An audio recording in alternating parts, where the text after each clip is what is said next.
السلام علیکم ګرانو دوستانو. نن به زه تاسو ته د کرکټ په هکله باندې یو څو تازه او ډېر مهم خبرونه درکړم چې خاص کر زه به تاسو ته ووایم چې د افغانستان حضرت الله زازی رشید خان رحمان الله ګوربز او محمد نبي بیا دغه فیصله کړې ده چې موږ به په پاکستان سوپر لیګ کې حتما لوبه ترسره کوو، خو دوی به ټولو لوبو کې ورته لوبه ترسره کوي، خو دوی به پاکستان سوپر لیګ نیمه لار کې پرېږدي ځکه د افغانستان هغه وخت کې بنګلادیش سره هم یو سیریز ترسره کیدونکې ده. په دغه حساب باندې به زه تاسو ته پوه کړم او بل به زه تاسو ته دغه د افغانستان لوبډله ولې نه اعلانوي، ځکه بله میاشت کې د افغانستان نیدرلینډ سره 53 اوریزې لوبې دي، هغې ته لوبډله اوسه پورې درک نه لګېږي. دغه لامل یې څه ده هغه به زه تاسو ته وایم،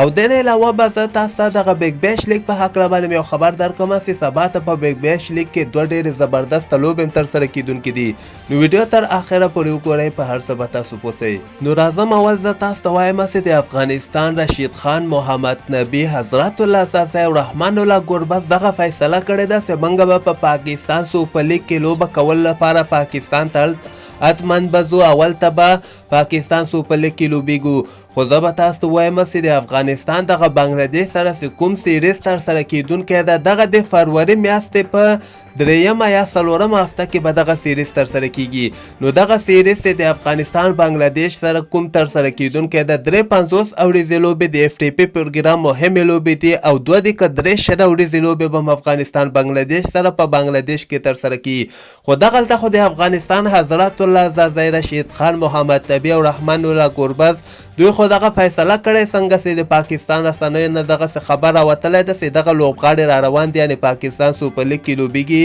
خو دوی به سیمې فاینل ته که چېرته د ګوربز دوی ټیم ووځي، یعنې پاکستان سوپر لیګ یا پېښور زلمی ټیم ووځي، یعنې سیمې فاینلو کې به ورنه د افغانستان لوبغاړي لاړ سي او بقیه لوبو کې به ورته لوبېږي، ځکه د افغانستان او د بنګلادیش کوم سیریز ده هغه به شلم فروری نه وروسته که خیر په بنګلادیش کې ترسره کېږي او 18 فروری پورې د بنګلادیش پریمیر لیګ لوبې هم ختمېدونکې دي. نو چې څنګه دغه د بنګلادیش پریمیر لیګ لوبې ختمې سي، افغانستان به هلته بیا په بنګلادیش کې یعنې بنګلادیش سره سیریز ترسره کیږي. دې نه علاوه به زه تاسو ته دغه د افغانستان لوبډله ولې د افغانستان کرکټ بورډ له طرف نه اعلانېږي، که تاسو ته یاد سي حشمت الله شهیدي خپله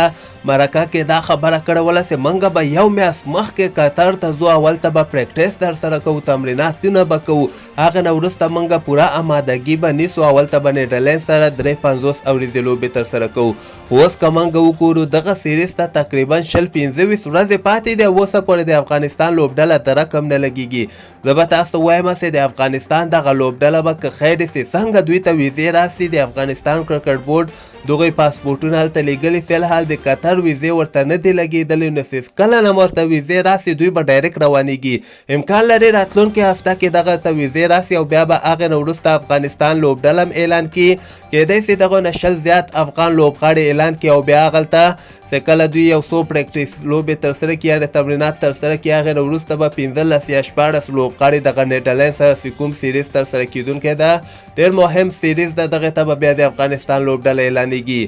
دې نه علاوه به زه تاسو ته وایم چې سبا ته هم په بیګ بیش لیګ کې دوه ډېرې زبردسته لوبې هم ترسره کیدونکې دي. دغه اولنۍ لوبه چې کومه ترسره کېږي دغه د مجیب زدران دوی ټیم که خیر لوبه ده، سهار ټایم کې 11 بجې دغه لوبه شروع کېږي. دویمه لوبه چې کومه د افغانستان په وخت باندې په کم 1 بجې ټایم کې شروع کېږي دغه د میلبرن رینیګیډز یعنې د محمد نبي دوی ټیم یو ځل بیا که خیر په بیګ بیش لیګ کې لوبه ده. نبي تېرې 15 لوبې ترسره کړي دي، په یو لوبه کې هم دومره خاص نه ده ځلېدلی. نو ګورو چې سبانۍ لوبه کې محمد نبي څنګه پرفارمنس ورکوي. دغه لوبه په کم 1 بجه د غرمې ټایم کې افغانستان په وخت باندې شروع کیدونکې ده. دې نه علاوه به زه تاسو ته دغه انډر 19 ایشیا کپ نه یو خبر درکوم چې په انډر 19 ایشیا کپ کې خو د افغانستان ټیم انډر 19 ایشیا کپ نه آوټ سو، ځکه افغانستان صرف یوه لوبه ګټلې ده او 2 لوبې بایللې دي. نو دغې سره پاکستان او هندوستان سیمې فاینل ته وتې دي. سیمې فاینلونه به د پنجشنبې په ورځ باندې 13 تاریخ باندې د سهار ټایم کې 10 بجې ترسره کېږي او دغه اولنی سیمې فاینل د پاکستان او د سریلانکا به ترسره کېږي، دویم سیمې فاینل به د هندوستان او د بنګلادیش به ترسره کېږي. دغه دواړه لوبې د 13 تاریخ یعنې دواړه لوبې د پنجشنبې په ورځ باندې ترسره کېدونکې دي او هفتې په ورځ باندې اول د جنوري باندې به انډر 19 ایشیا کپ فاینل لوبه هم ترسره کېدونکې ده. امکان لري چې دغه فاینل لوبه په سټار سپورټ چینل باندې تاسو لایو هم وکتلی سئ. نو همدغسې تازه خبرو لپاره تاسو دغه چینل هم در سره سبسکرایب کولی شئ.